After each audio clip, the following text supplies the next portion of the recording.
Muri iyi video rero ngiye kubereka software ushobora gukoresha kugira ngo ubashe kumenya channel yawe uko ihagaze, ikwereke buri kantu kose, like, comment, subscribers, watching time, ibintu byose igenda inagufasha kuzamura channel. Ni software westara muri machine ikagufasha kuzamura channel yawe mu buryo bwihuse cyane.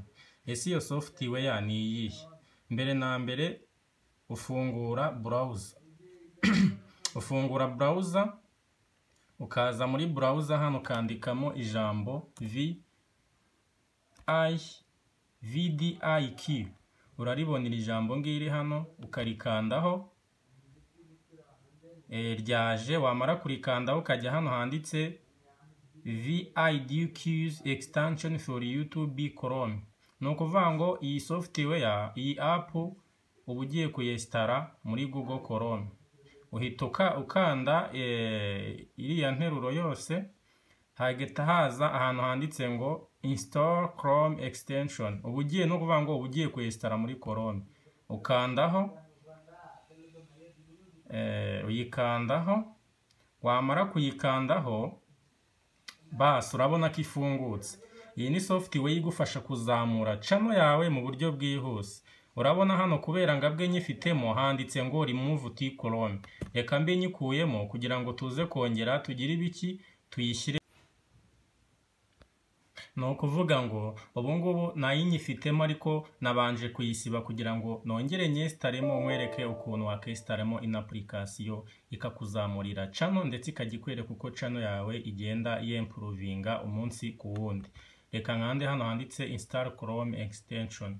Urabona ndahakanze ngiye kuyestara muri machine yanjye. Ikintu biba bisaba hano no kubikonekta ukabihuza na Google kugira ngo ukabihuza na email ya Google kugira ngo bibashe gukunda.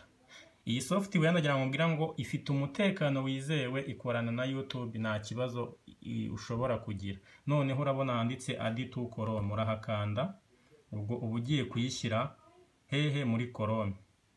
Ese wakibaza uti iyo umaze kuyishyira muri Chrome bigenda bite? Nibyo ngiye kukwereka muri aka kanya, wowe ukomeze unkurikire tugendane. Add to Chrome,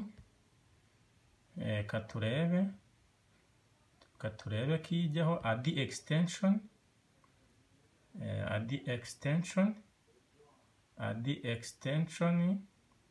katurebe kijyaho dutegereze. Urabona ko reba hari hejuru mu nguni kari akantu ka download, dore iri kujyaho ngiriya. Nimara kujyaho rero ndahita nkwereka ukuntu bihita bigenda. Urabona ko yamaze kujyaho tayari.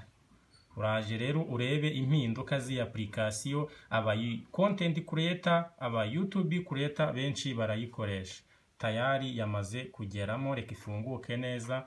Success. Ubu ngubu urabona ko handitse akantu k'akagufuri gafunguye, software yacu yamaze kujyamo tayari. Reka nze nkwereke rero, ubwo ako kanya ikimara kujyamo ujya kuri channel yawe. Reka wenda njye kuri iyi channel yanjye, reka njye kuri iyi channel yanjye yitwa Kasuku TV hano hejuru, dore reka ngire muri hano view your channel kugira ngo mbikwereke neza. Urabona ko iyi ari channel yanjye. Reka rero nkwereke icyiza cy'iyi channel.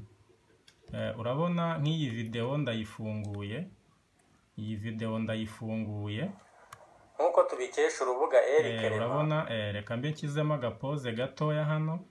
Tumaze kuyifungura rero dore manutse hasi hano, urabona ko haje impinduka, urabona ko yagezemo, urabona ko ibimenyetso biri hano. Reka nkore kazo mu gake urebe nta byabaga birimo. Dore channel ngiyi yanjye, urabona ko na profile yo kuri channel yanjye iriho. Dore noneho system yahindutse, igenda ikwereka channel yawe ukuntu ihagaze. urabona hano titire, iyo bakoresheje titire ntoya iringaniye bashyiraho akantu ka tiki ko kuvivura. Iyo titire ari ndende cyane nanone ntabwo biba ari byiza gushyiraho content ndende cyane, hano bahita babikwereka ko too short. Urabona muri aka kantu k'umutuku bakweretse ko titire yawe ari ndende cyane.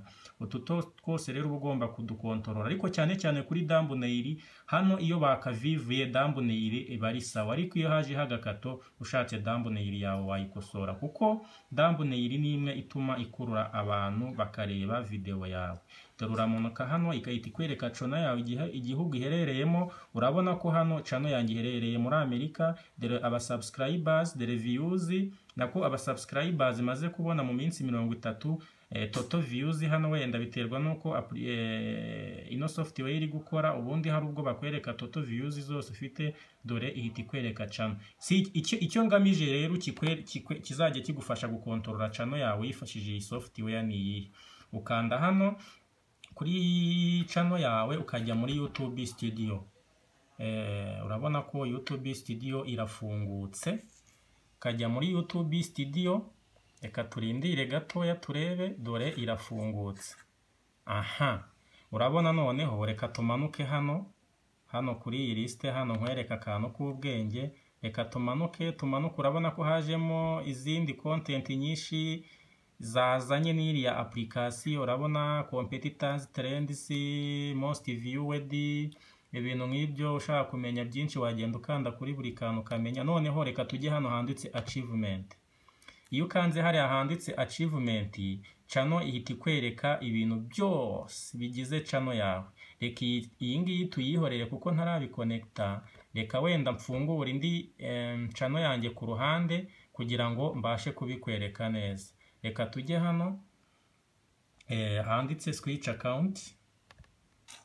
Switch account, urabona ko channel yanjye zijare eshatu. Reka duhitemo iyi ngiyi Seka Comedy kugira ngo mbashe kukwereka ukuntu ino application, kuba uri umu YouTube creator, ari umu content creator ntubuyifite muri warayestaye muri Google browser, ni igihombo gikomeye cyane. Urabona ko ngiye hano, kangiye hano muri YouTube Studio. Urabona ndahakanze ndahafunguye. Urabona ko bifungutse nk'uko kuri ya channel mbere byari bimeze.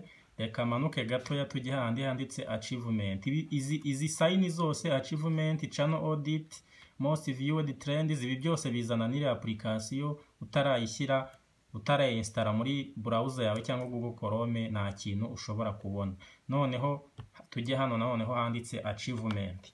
Uraje, urabona ko ifungutse. Urabona ihise ikwereka ibintu byose bigize channel. Dore aba subscribers ngaba hano hejuru. Dore video maze kwa uploadinga, dore views imaze kugira, dore total yazo, dore ngizi. Dore uramanuka hasi, reka tumanuke nkwereke kuntu ikwereka ibintu udashobora kurebera inyuma kuri channel ngo ubibone. Dore amasaha umaze kugira, ikwereka subscribers mu mezi yagiye ashira, uko wagiye wa uploadinga byose, amasaha wabonye mu gihe cyashize. Hasi kakwereka video ifite views nyinshi kuri channel yawe.